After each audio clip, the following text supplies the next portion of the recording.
जी कायरा साहब बताइएगा कि ये कुछ पाकिस्तान पीपल्स पार्टी को लग रहा है, जो गुज़िश्ता रोज भी मुलाकात हुई वजीर आजम साहब से, सदर साहब की और आज जो लाहौर में इजलास चल रहा है, कि इसमें कोई आपके जो मसाइल हैं कोई हल निकलेगा, तहफ़्फ़ुज़ात कुछ एड्रेस होंगे? दो पहलू हैं हमारे मज़ाकरात के या हमारे मुतालबात के।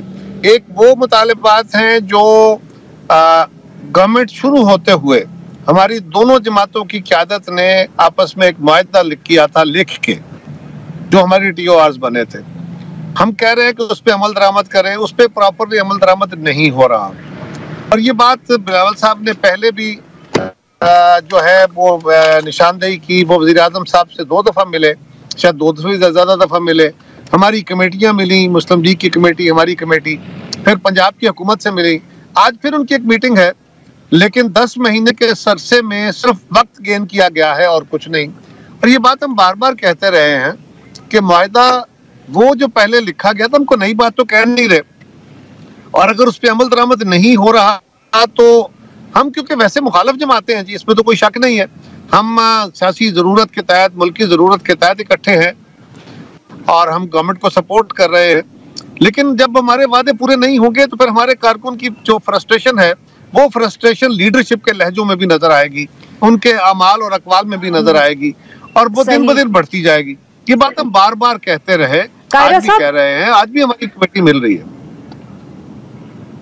जी कायरा साहब, कहीं ये तो नहीं है, क्योंकि आपने जो हुकूमत का जिक्र किया, कि हुकूमत भी जानती है कि नेशनल इंटरेस्ट में आप लोग उनको सपोर्ट करते रहेंगे, तो अगर आपके कोई तहफ़्फ़ुज़ात हैं या शिकायत हैं, जैसे आपने खुद ही कहा कि उस पे वो वक्त they can afford to keep wasting time, आपसे गुफ्तगू करते रहें, क्या ये तो नहीं हो रहा कि नेशनल इंटरेस्ट में आप उन्हें छोड़ेंगे नहीं? ये पाकिस्तान मुस्लिम लीग नवाज को मालूम है।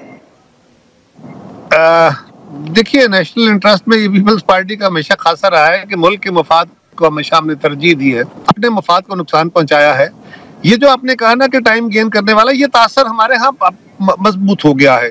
हमारे लोगों की राय यह है कि मुस्लिम लीग की तरफ से कुछ, अब आपकी ख्वाहिश है कि मुज़ाकरात जो है या मुआहदा जो है उस पर अमल दरामद हो जाए, और कुछ की तरफ से उस पर रेजिस्टेंस है। क्या आप लोगों की ज्यादा शिकायत पंजाब हुकूमत से है या वजीर आजम या वफाकी हुकूमत से? वो तो बाकायदा लिखा हुआ मुआहदा है जो पब्लिक से शेयर हुआ था।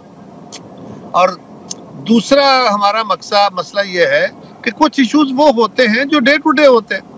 मसलन कानून साजी थी तो हम गवर्नमेंट के साथ थे, उनके कई पॉइंट्स से हम एग्री करते थे, कई से नहीं एग्री करते थे। अल्टीमेटली जिस पे हम सबका कंसेंसस बना, और मौलाना फजलुर रहमान साहब भी एग्री कर गए और PTI भी टेक्निकली एग्री कर गई, उन पॉइंट्स को एग्री कर लिया गया। लेकिन अगर पानी की तकसीम का मामला है और सिंध गवर्नमेंट के कोई तहफ़्फ़ुज़ात हैं, तो वो एक और इशू है। वो हमारी सिंध गवर्नमेंट मुतालबा कर रही है, बार बार उनके वज़रा कर रहे हैं, वज़ीर आला कर रहे हैं, मेरी जमात की बाकी क़यादत कर रही है कि आप काउंसिल ऑफ कॉमन इंटरेस्ट की मीटिंग बुलाइए और उस मीटिंग के जरिए ये मामला हल कीजिए। पानी का मामला क्योंकि बहुत हसास है, बहुत ही हसास है, लिहाजा इसकी तकसीम के फार्मूले को छेड़ना जहर कातिल है। लेकिन इसके लिए अगर कोई तब्दीली, अगर कोई चीज़ है, अगर कोई एडजस्टमेंट है, अगर कोई तयशुदा फार्मूले के अंदर रहते हुए बातें हैं, तो वो बदएतमादी नहीं पैदा होनी चाहिए, जल्दी ये मीटिंगें तय कर लेनी चाहिए। और आखिरी गुजारिश है कि इंटरनेट यकीनन नौजवानों का मसला है, यकीनन इस मुल्क के लोगों का मसला है, कारोबारी अहबाब का मसला है, आपका मसला है, मेरा मसला है। जब ये तासर लोगों का, ये तकलीफ लोगों की बार बार सियासी जमातों के अंदर एजिटेट होगी और चेयरमैन जाके नौजवानों से यूनिवर्सिटी में खिताब कर रहे होंगे, तो वहाँ क्या कहेंगे वो? इसके अलावा क्या कह सकते हैं कि हमारी इस्लामाबाद में बैठे बाबों को या बाबुओं को ये बात नहीं समझ आ रही? तो ये नौजवानों के जज्बात की तर्जुमानी करना उसका जायज मुतालिबा है। सर वो हम हुकूमत के कायरा साहब, वो क्या वजीर आजम साहब को बाबा बुला रहे हैं, बिलावल भुट्टो जरदारी साहब? नहीं, देखिए ना, ये इशारा किसी की तरफ नहीं था। इस्लामाबाद बाबू और बाबों की जगह है ना, ये तो एक इस्तिलाहन होता है ना कि वहाँ पे ब्यूरोक्रेसी है, वहाँ पे सियासी लोग भी हैं, हम सफेद बालों वाले सारे ही बाबे हैं, मैं भी बाबों में शामिल हूँ। प्राइम मिनिस्टर साहब मुझसे भी चंद साल बड़े हैं, तो वो बिलावल साहब हमें जायज तौर पे बाबा कह सकते हैं।